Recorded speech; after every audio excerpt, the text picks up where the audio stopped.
Hello. This is the Fight Back podcast, hosted by exercise scientist Georgia Wrte. Here you'll find a series of honest conversations about martial arts and mental health. My guests and I explore the statement that every martial artist has heard: martial arts saved me.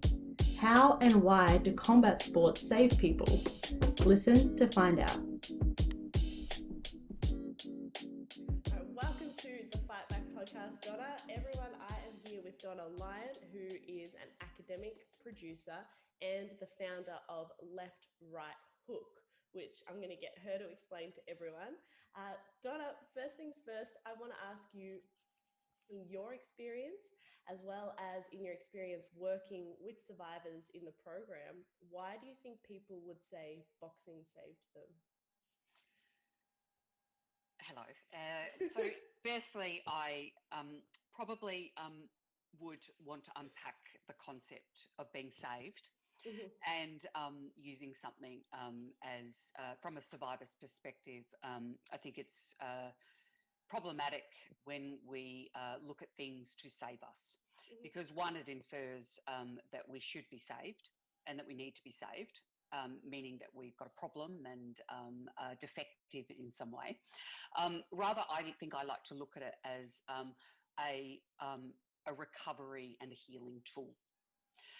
So I think that you're probably suggesting that's the same thing, but I just, I'm, I guess, as probably an academic and somebody that with a lived experience of being a survivor, I'm quite conscious of the language that we use, particularly around the modalities that survivors need and can choose to engage with. And I think it's often that thing of like, I don't think anything's, I think no matter what, as a survivor, we have to heal because we have often been very, very hurt and our sense of identity completely stripped away. And we often come to experiences with a lot of shame, a lot of disgust, a lot of guilt, and a lot of disconnection from our bodies and our spirit and our mind. And so people can heal and choose to do whatever they want to do. For me, I think that I was attracted to boxing because I was so disconnected from my body that actually the physical nature of it, like almost the kind of aggressive nature of punching and hitting and connecting, was exactly what I needed in order to start to entertain what it would mean to connect with my body. I found things like yoga really triggering because often, I was having to kind of sit in the emotional discomfort of my body. And that was very, very difficult for me. And actually, it was really traumatizing. So I think I responded to very high energetic and high impact sports because it was like this kind of great release. And not only that, is it actually made me feel really, really strong. And so those are the kind of things that I think I like to impart as I work with other survivors. But I'm also really conscious that that it might not work for them. And just because it's worked for me and can work for others, I think it's just going back to that kind of notion of being saved. That it's something, it's a modality, it's a tool that I think it has profound benefits, and there's research that supports that. But I'm not sure whether it should be considered as the ultimate. I think that anything that a survivor does is valid and necessary, and I think that they should be able to choose and evolve at each and every moment of their recovery journey as they start to connect back to their sense of self. Yeah, absolutely. I love that you call me out on the language there. I'm so open to things like that. I think it's not just exclusive to martial arts, right? We hear people say, and if we use the same language, that people might say like, oh, finding art saved me, music Totally. saved me, sports saved me, whatever it might be. But in my line of work, and I would assume yours too, we've become so interested in, well, what is it about martial arts that might be different, like you said, to some of those other modalities that is unique to it and extra special, that Yeah. might have an extra therapeutic tool or might not even necessarily be a therapeutic tool. In the case of that same statement, martial arts saved me, it might be not necessarily from a trauma perspective, but from a I was, I really wanted, or my body needed to, or the coping mechanism I was using for something else, or I was just drawn to alcohol, right? Mm. And then having structure was something that helped me pull away from that, and it saved me from that, or it saved me from a life of crime, or there's so many different interpretations of that. But I love opening up the conversation in and around language. So Mm.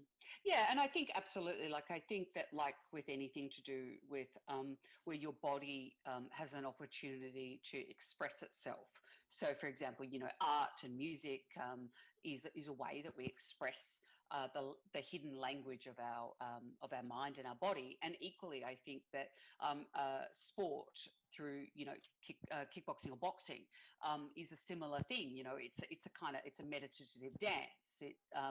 You are constantly having to come back to places of focusing, yet at the same time, express. And you're always playing like with the what's the word I'm looking for? The paradox of focus and control, and yet ease and flow. And that's, they're really hard concepts, and that's what the artist often grapples with as well. How do you apply technique at the same time do it in a way that's free and expressive and almost unconscious, and where you're not overthinking it. And I think that the same applies to the sports person, where they're always having to grapple with, like, how do I stay connected with myself? Yeah, how do I kind of connect and focus and hit that punch or whatever it is, and they're really difficult concepts. And again, it comes back down for me, from the fragmentation of a survivor, who's often so difficult. I'm trying to find pieces to bring into my life, like constructs where I can start to rebuild and reimagine my identity, that's safe and where I feel in control, but at the same time where I'm not forcing it. Like, I'm not trying to be in control, because to be in control is often quite an unhealthy coping mechanism. yeah, it's such a dance, isn't it? And It's a dance. it relates so well to what researchers talk about with getting into flow. Mm. Right, when we said about how you want it to be flowing, but for something to have that attribute, it has to be engaging enough, which means you have to be able to focus on it, because you could be able to just go from one technique to the next, to the next, to the next in some activity, say shadow boxing or something like that. You might get into flow states, but you're going to have to really focus, because your mind can wander. And then you bring in pad work, and your mind can wander less because you're responding to another human being. And of course, sparring is probably the ultimate level of, you are absolutely engaged in what is happening. Otherwise, you get a little bop in the head. Well, otherwise you're going to get punched in the face and Yeah. freeze, and believe me, I've been there. But yeah, no, absolutely. And I think also too that, we can romanticize those concepts of flow, because it seems like, oh, it's just something that'd be so easy. But actually, there's within the notion of flow, there's notions of disruption, and there's always disruption to the flow. And that also is, I think when I work with survivors, that's something that I'm really conscious of, is that, like, there's no expectation of what to flow look like. That just like somebody who could be flailing, and maybe that's the best that they can do. But maybe that notion of flailing is like the what they need to do to begin to actually start to connect with their body. And so I think, yeah, again, I'm just conscious of, like, the language that we use, and I need to get to a state of flow. You don't need to get to anything. I think the point is that, just to be in that space, and to be willing to kind of connect with a body that's been abused is huge and needs to be respected. And however that body chooses to move or can move is amazing. And I think that's where the notion of flow can come. When I do left, right, hook, I try not to, like, it's not about becoming boxers, it's becoming boxers from a kind of philosophical point of view. What does a boxer mean? Well, a boxer means somebody that, like, gets up and they basically get in the ring, but, like, how you get in the ring, and how you fight, I'm actually, like, that's less of what we're interested in this space, because I'm not training amateur fighters. I'm not training fighters that are going to go on to be pro. That's a different conversation. I'm working with women who, are basically doing that every day. Like it's hard to get up. It's hard to get out of bed. It's a struggle to just sit with self. People just want to die every day, and that's the stuff that we're working with. And, to me, that's, they're tough women. Yeah. God, I feel like I almost heard myself speaking then when you're talking about person over performance and, focusing on the person's journey instead of the outcome being perfect technique. Because again, what is perfect technique? And what I found really interesting, and I don't know if you've noticed this too, is that from a motor learning perspective, right, from learning the techniques, people actually seem to end up after a while in a similar place than they would have if you were giving them lots of, no, you need to turn your fist more like this and your hand needs to start here and da da da da da da, all of these little injunctions to how I think it should look like. And if you just let them explore their body and sit within where their power is, they tend to get there on their own, but they actually remember it better because they created the map instead of you. Have you found that too? Yeah, and I think that you've beautifully articulated that. Yeah. Tell me more about how you got into boxing. I think I was always secretly attracted to boxing. And so, kind of did it in my early 20s, but more in that kind of, gym-based environment, but with some really good teachers, like professional kickboxer, although we were doing boxing and a bit of kickboxing as well. But nothing that I thought that I'd ever, want to take, further. And then I think it was probably in my early 30s, and I'm a recovered alcoholic. I haven't drunk for about 7 years, and I think kind of, through that was a thing of just, again, I think finding exercise as my, sense of one aspect of my recovery journey, which, cut a long story short, I ended up in a boxing gym. And I also at the same time felt really, I had a lot of anger coming up, which was, I knew, directly related to my abuse. And I just thought, I really want to fight, like not necessarily take it, I didn't know how far I wanted to take it, but I wanted to fight. And so I asked the owner of the gym, Tommy, I said, would you ever do sparring? And he's like, oh, actually, I'm going to be doing it. So literally within like a couple of weeks, we were sparring. Within a few months, I was fighting. It was absolutely ridiculous, and I was so underprepared, and there was a sense of kind of beauty in that naivety. And I remember the kind of first fight, and this woman, she was just like, had a gold tooth, and she just looked so tough, and she was like 10 years older than me, and we just kind of like flailed, and anyway, it was a split decision, but it ended up going to her. But it felt fantastic, right? It just felt like such a achievement. And I think that was a kind of like the bug that got me, because also what happened was that I realized quite quickly, just to go back a sec, is that I realized quite quickly that it wasn't about anger, because, all of a sudden I was out of breath. And so, you're not angry anymore. You're just like, oh my gosh, I'm gassed. And so then that made me want to get fitter. And then I realized too that what was happening is that a lot of my dissociation and coping mechanisms that I'd relied on as a child to survive my abuse were really coming to the forefront when I was fighting. And so like I'd freeze, which is not a good thing, when you're in a ring, like it's, and I remember trainers saying to me like, Donna, I don't know what to do with you. Like, like you just freeze. And, like other people like will like naturally kind of fight back. You just kind of like, and I'm like, yeah, I know I do. I know. And I can't seem to stop that. It's like a physiological response. But I think kind of getting myself boxed into this physiological response made me very determined to challenge that. And it's not that I wanted to get continually punched in the face. I didn't. But I think there was part of me that kind of went, I want to learn how to fight back. I want to learn how to see whether I can almost tame that beast, and I don't know whether or not I have successfully done that, Georgia. I think that I still I think sometimes throwing myself into those early stages of kind of novice fighting was probably in some respects not the best path it's not the path I should have taken. But I came back to the space of like, well, why do I like boxing? I like boxing because one, it makes me feel really empowered. Two, it makes me feel really strong. Three, I feel connected to my body. And I think four, I have agency, And so I think those were the aspects of boxing that I've retained as I started to now go and develop the boxing and take it into the creative arts realm with left, right hook. Which segues perfectly. Tell Yeah. us about left, right hook.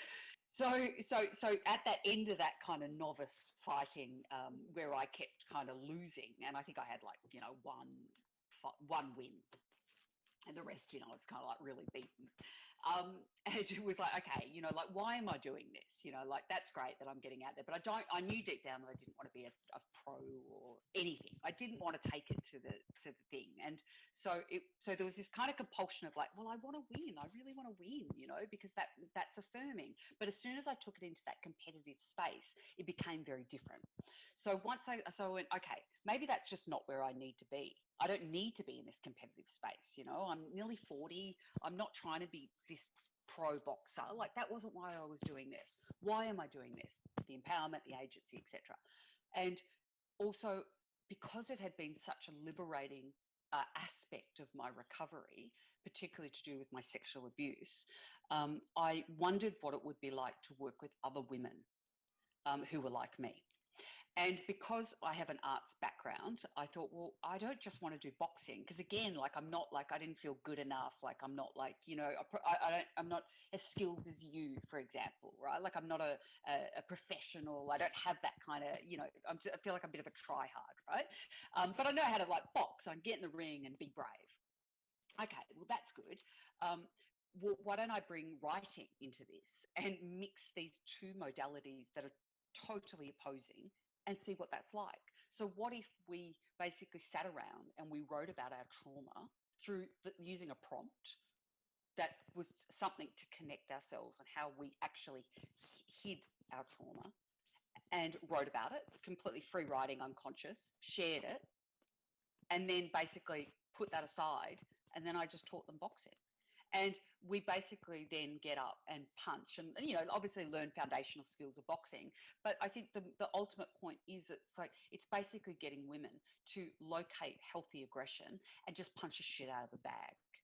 And I think that sometimes I've had, like, in the early stages, I was getting people like with bars and getting them to whack bags and just express expletives and just shout and scream at that bag as though it was their abuser. And that's what I do. That's left, right hook. That's amazing. Let's dig more into that. What would Yeah. be an example of a prompt that you would use? The prompt could be anything from the body to I turned and I connected. It could be shame. It could be disgust. Like, I will locate it in the trauma. So if you come to left, right hook, you're coming with the knowledge that, like, we're going to talk about your sexual abuse. We don't want, it's not about details. It's not about people sharing their stories, but it's the kind of stuff around it. It's the stuff that we're walking around with every day.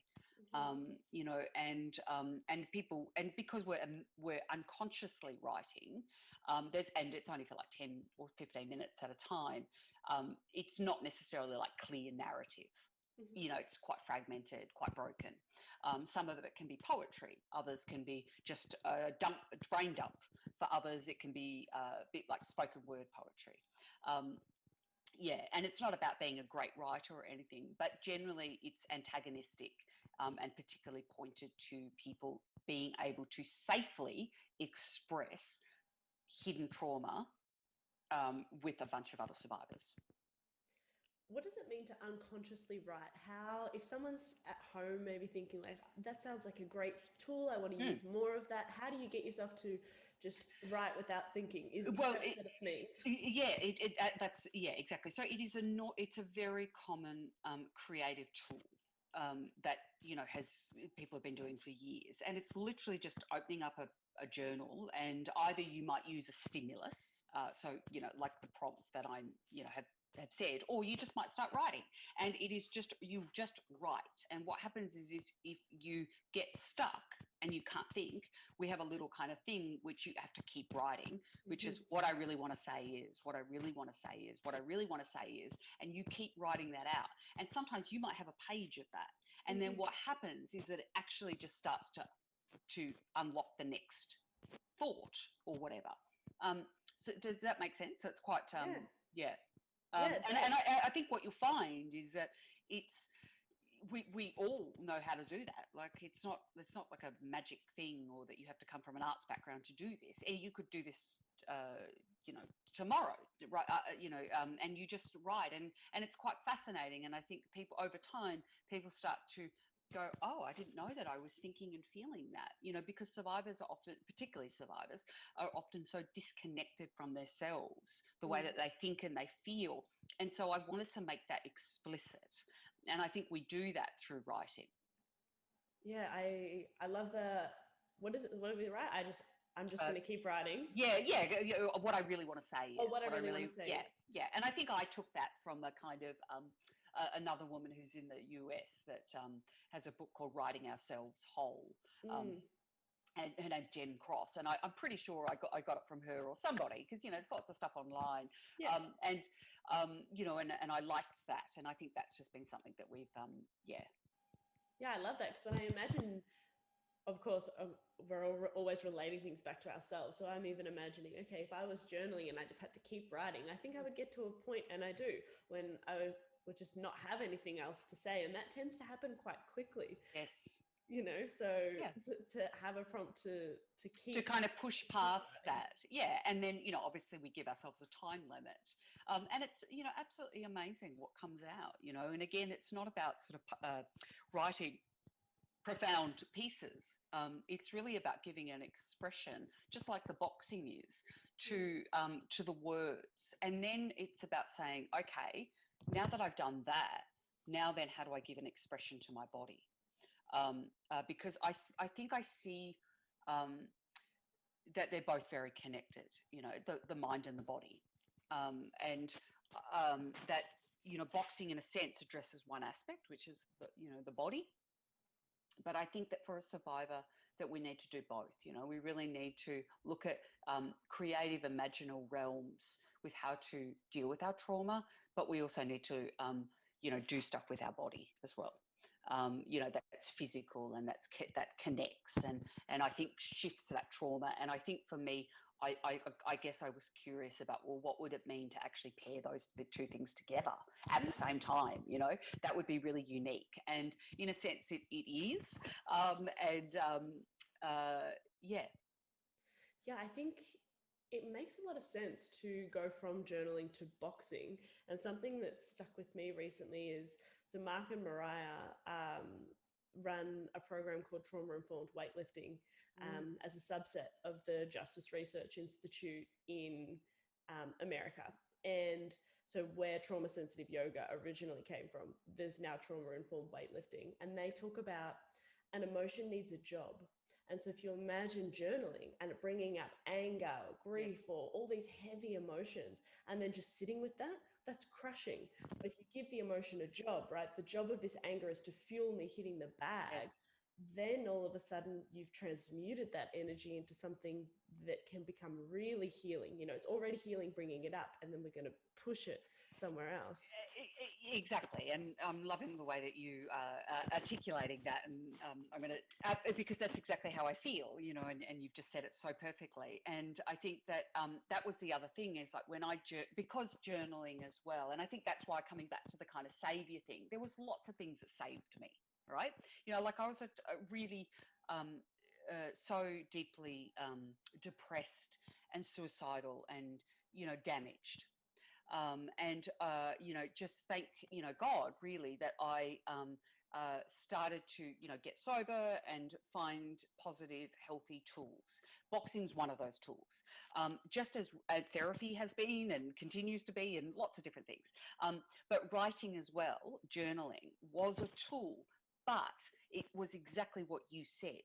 what would happen is that because it was so heavy and dark what I was dealing with, I would get very sleepy, and I'd feel really depressed and really exhausted after writing.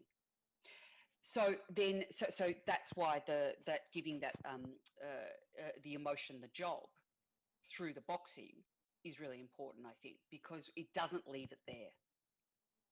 It says that's great. Yeah, we know that that's there. But now, as as you were kind of saying, it's like let's actually move this. And again, it doesn't solve it. That perhaps that disgust, perhaps that anger's still there. It might be there for years, and that's okay. But what it does is it starts to give a different voice to it, and it's the voice of the body.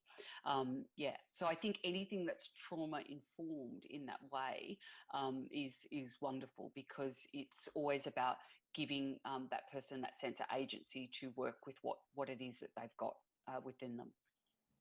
What is different in the boxing section of the class to a regular boxing session? Well, I think, firstly is, you are in a room full of other survivors. Mm-hmm. And that's really different from other boxing, because, generally you go to a gym and everyone puts on a bit of a show. And, you might be, like I know for me, there was many times when I was at the gym and I was always like, feeling memory or emotional and body disgust. But it's not like I could talk about it or be open about it. It's just like I had to kind of suppress it. And so I think this is a space that says, yeah, we probably know that you're going to be feeling that, and we welcome that, and like that's okay. So everything's out on the table, and I think that is really unique to it. I think that's the foundational thing, and then I think it's about like the fact that like we basically get people to like punch bags and try and express the anger, so we speak to that trauma to an extent. Like you can go crazy on that bag and someone's there like holding it, another survivor, and they're going, come on, you can do it, honey, like go harder, like give it to him or whatever. Maybe they're not saying that, and maybe they are, and I think there's a permission that we have that the reason why people are punching and fighting is not just to get fit. It is because it's like a kind of fight for self. And it's like a fight to reclaim self. It's a fight to express self. It's a fight to release self. And I think that another survivor bearing witness to that is so powerful. And it's really, really beautiful. Yeah. After hitting the bags, how do you deload as a group? Do you stretch? Do you have another chat about everything? Or Yeah, we stretch and just sort of do check-ins. And I think that, I guess I feel that those are parts of the workshop that I want to start to create a better framework around, because I think that I think that we've been doing that, and I think it's been very effective. We certainly make sure that people are grounded, but I think that there's better ways that I could approach that, I think, as I develop my practice, just to kind of maybe like really ensure that I've got kind of key points that I want to just make sure that people like kind of really can feel the ground and, and all of that. Whereas I think I kind of do that, but I'm not like really explicit about it yet. But, I guess I do always remind people that, like, well, one, like things are going to come up. How do we practice self-care afterwards? And I think that's something that we do every week. I don't also try and expect that people will feel better after the class, because for some people they do, and other people they feel shit. And I think that's okay. And so I kind of try to normalize the variance of feelings that could be in the room, and not to see it as, so for example, you might have 5 women that kind of go, oh my God, I feel really great, da, da, da, da, da. And then you've got like one that you just go like, I reckon this is, they've had some memory come up, and, and I think I try to, without putting them on the spot, perhaps just speak to, look, it's, just a reminder that this isn't about fixing your trauma. This is just about a practice. And sometimes that practice is going to feel like be good, and sometimes it's not. And it's just about the work, and it's just showing up, and there's no expectations about how you, need to move through this. And that if you are feeling discomfort, like what do you need to do? And sometimes it might just be as simple as going to bed and holding a toy, like it doesn't, or just like having a shower, like self-care again, I think is a kind of wellness thing that gets romanticized, where actually it's like self-care can be having a shower and eating and go to bed. That's self-care. It doesn't have to be like going to the bath and going to get a massage. It's like whatever, like, it's just keep it really, really simple. So those are some of the tools that I use. And as an academic, have you been curious about the effectiveness of the program as an adjunctive therapy, or have you done any research around it yet? Yeah, I did this in a really grassroots way in 2019 with a bunch of women out at the gym that I first started fighting and training in. And then I decided, so I did that I think 2 times. And then I decided to take it into the research space because I work at the University of Melbourne. And so we got a small grant funding for a creativity and wellness grant, looking at how basically, creativity can enhance wellness. And I worked with a psychologist and a gender expert. And we measured the psychological benefits of the program, of the women through psychometric data, along with analysing the writing and seeing the journey and gradation of that to see what effect there was. And we found that, so that was for the 8-week program, and this was in COVID, right? So this is 2020, last year. Yep. And within 2 weeks of doing the program, we had to go online because of COVID. And there's another aspect to this as well, Georgia. So yes.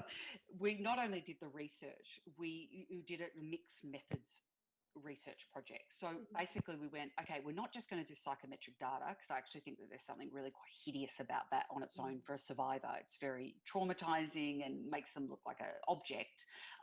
We're going to do a total creative arts research project. We're going to film this. We're going to make a documentary. We're going to publish a book of the writings. So it was like, if you signed up for this, you knew that there was this multi-pronged approach of the research. So within 2 weeks, COVID hit, and I'm like, what am I going to do? Like, I can't stop this. Like I have this incredible bunch of women. I can't let them go, because if I let them go, this may never, we won't get this back. People will go, yeah, okay, that didn't work out. So we moved it online, and we basically decided to do. We ran it 3 times last year, but we only measured the effectiveness of the 1 8-week program, which was per the grant. In short, there was a reduction in PTSD. There was a reduction in depression, reduction in stress. That was for those that were complicit, meaning that the people that turned up every week. Mm-hmm. If you didn't turn up every week, you didn't get the effects. And that makes sense, because you are bringing up trauma.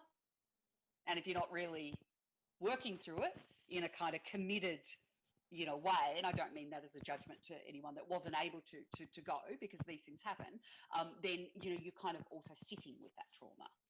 And it doesn't necessarily move it along in the same capacity than if you did the program. So that's, so it's, certainly got research credentials, and we have been filming again, and we also just found out that we have a publisher for our book. Congratulations. Thank you. And so, I'm working with the survivors at the moment about how we curate that book. And I think the project has very much been, as much as possible, a co-creation. It's been a participatory project where I've really tried to make sure that the survivors, everyone in the group is, they can leave anytime. They don't have to submit their writings. It's like they've got as much agency as possible at every time. Granted, there's the documentary aspect, and at one point there will be a point where we go, okay, you can't pull out now because, it's edited. But we're not there yet. So, yeah. Do you have a timeline on when it'll be available to view? Yeah, I think the documentary might take this year. Yep. We're sort of piecing it together.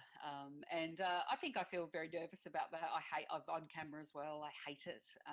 I have a lot of, like the other survivors, we just feel a lot of disgust and shame, and it's very hard to put yourself out there in this way. But I think we're kind of on a journey together. And I hope, I do believe that we need to hear stories from survivors. It was very important for me when I started to grapple with the fact that I'd been abused. It's so important to hear from other people who'd been through it and were able to kind of find a way through life and live life. I think that's what I was ultimately really always searching for. It's like, but am I going to survive? Am I going to get through this? Like, am I going to be able to work? Am I going to be able to, have a job? Because it was I just felt that, like I was going to go insane. And I think that actually, that is often at the base of how a survivor can feel. But the truth is, people can live a life, and they do. We turn up every week, and just because we talk about our trauma and it's with us every day, it doesn't mean that, like, we don't hold down jobs, we don't have like we have relationships, all of those kind of things. And what's next for the program? I think what's next is that, I want to develop it into something that I can roll out, on a wider scale. And so it will be seeking, funding to kind of do a bigger pilot project. And that's 2021, to essentially work with, other partners and stakeholders. And I think too that I'd like to develop more of that trauma-informed framework, similar to what you've got with the Fight Back project, where that's just, I guess, a bit more explicitly stated, and that there's a deeper framework around that. So for me, that's about making sure that I've got the right partners to help me do that. Well, I think if you are interested in coming along to the conference that we're going to host in June this year, then that will be a really great place to start, which I don't know if I've spoken about on air. So perhaps there are practitioners out there who are listening who feel that they could really contribute something to this conversation, which I would really love to have you. So just to quickly summarize, we've got researchers and practitioners from the States, from Canada, from England, from Norway. I'm definitely going to miss some countries, Australia, around the world, essentially, who are running. It's funny because I say similar programs, but I see so many differences in the programs. And I think it's so beautiful how everybody interprets this idea of teaching martial arts in a more trauma sensitive way so differently. And that's what I am so inspired to dig into more is, this is the way that we're running the program here. This is how we're running the program here. What are all the similarities between the programs? What are the differences? And then we're going to get together to talk about a master document, which will compare all of the programs and say, based on what you've all told me, this is what it seems like everyone's doing. Do you all agree? And hopefully we'll walk away with a really clear sense of, this is how we're going to define trauma-informed. This is how we're defining trauma. This is how we're defining what the room needs to look like. This is how we teach. This is how we use language. This is how we use body language, all these different facets of teaching a trauma-informed martial arts program, so that we can say, not only is my program backed by my own pilot study, which a lot of these are, not only is it backed by further studies, which some of them are, but it's also backed by other people around the world who are doing similar things, but with different gendered groups, different socioeconomic groups, different cultural groups. And then we can see across the board, this is the guts of it, right? This is what it needs to be. And I think from there, I'm just so excited that you, Donna, and everyone is going to be a part of this just exploding, right? Trauma-informed yoga exploded, and it's not for everyone. It can be triggering for people. It's so scary to sit with yourself. Sometimes you need an outlet. And I think, you and the other practitioners are going to be a part of making this a big thing and much more accessible to many more people around the world. So hopefully you'll be able to come along to that. And anyone listening, if you're interested in coming along to that, get in contact with me and talk about what program that you're running or what research that you've done and how you think you could contribute to the conversation. And I'd love to have you. Thank you so much. It sounds awesome. And yes, I will definitely be there. I just say one thing that we also did from the study was that we published a journal article as well. So yeah, that's been really great for the project too. Can we put the link to that Yeah, article? I'll send you. Yeah, I'll send you the link. Fantastic. That's so great. And to women who are thinking, I'm in Footscray, or I could get to somewhere close to where Donna runs the program, how do they get in contact with you and how do they get started? Yeah, so I'll put the Facebook link for you, so you can put it in the show notes, and then people can contact me, and then we will. I'll let them know when the next program is running. Do you have any idea about when that's going to be? Look, I'm sounding, I probably not doing great marketing here in that, no, I don't. I'll be really honest. I don't know what it's going to be. And that's partly because I think at the moment, I just want to wrap up the book with the women and make sure that aspect of the project of Left, Right, Hook is, really tied up in a sense before I move into the next lot of programming with a new cohort of women. Because when I do the program again, we're not going to be doing things like filming it, etc. So it's a really different kind of, it's a really different project. Yeah, and I think that's a form of modeling self-care, right?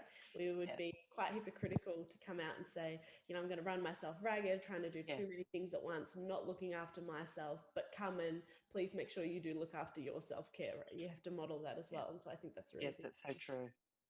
Yeah, exactly. Like I'm very much pretty open about the fact that, I'm in the room, certainly as the facilitator of the writing and the boxing, but I participate in the writing and kind of pretty much lay myself on the line as well. And that I'm still on my own journey of being a survivor and claiming and reclaiming my story.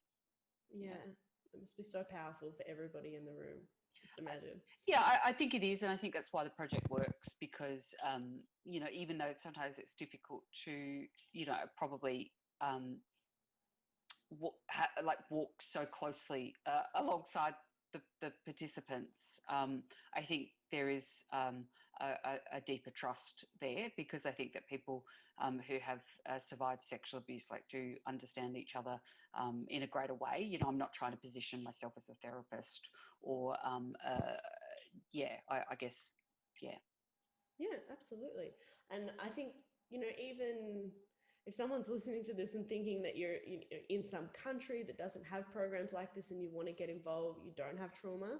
This is something that I grappled with a lot. I was like, I don't have a trauma story. How can I relate? And I think we don't live in a world, but it's so common in martial arts that it's very coach student, right? I say, you do.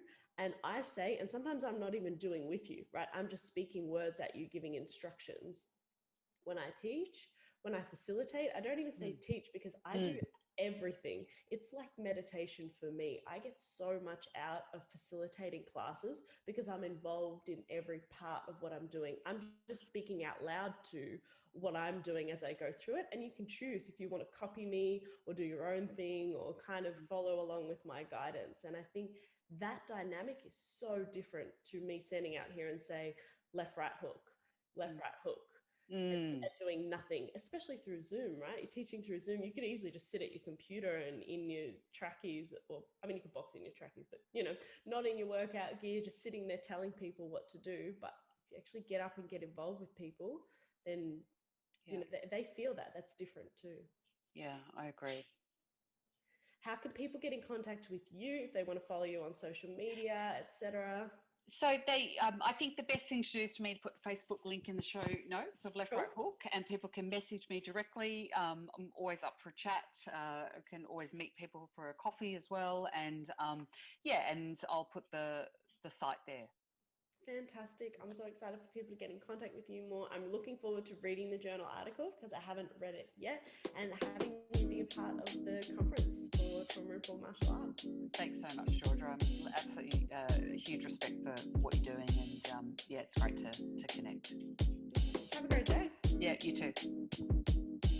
Have you thought of something to be grateful for today? What was it? I'm grateful for the amazing women that train with me at the Fight Back Project. I'm grateful for Nari and the beautiful song Shape Me, which is heard at the beginning and end of every episode. And I'm grateful for you, for listening to this show and helping martial arts keep saving lives. So thank you from the bottom of my heart. If you'd like to like and subscribe, well, that's a bonus. You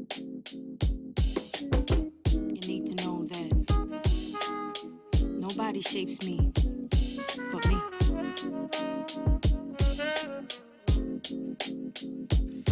Don't gotta tell you what my name is, I don't gotta explain it. Walk in the room, hear a boom erupting like I'm famous. I'm here shedding shells, I'm shameless. I fear nothing, no complacence. Walk too many tight ropes with no hope, so I became this poster they hold over all the heads of trauma holders. You don't need to know my history, I move boulders. Atlas shrug, cause I lifted the weight up off his shoulders. No pretense of defense, move first like chess soldiers. This goes deeper than empowerment, cause I'm the one that power it. Physical meets mental, challenge me to keep devouring. If I can't change the scenery, at least I change perspectives. No longer isolated, but elevated and selective. Darkest places become beautiful spaces. This is where rage meets patience, meets power meets gracious. Meets, we're so glad you came and the feeling is contagious. When you the walking impact of intended bad intentions. When you the manifesting of collecting all they tensions. You the soul and body hold it all and still remember. But I'm a work in progress, testament to all contenders. Forgot what it was like to have control over self. Forgot what it was like to be the one in charge. Forgot in my reflection I could see all my wealth.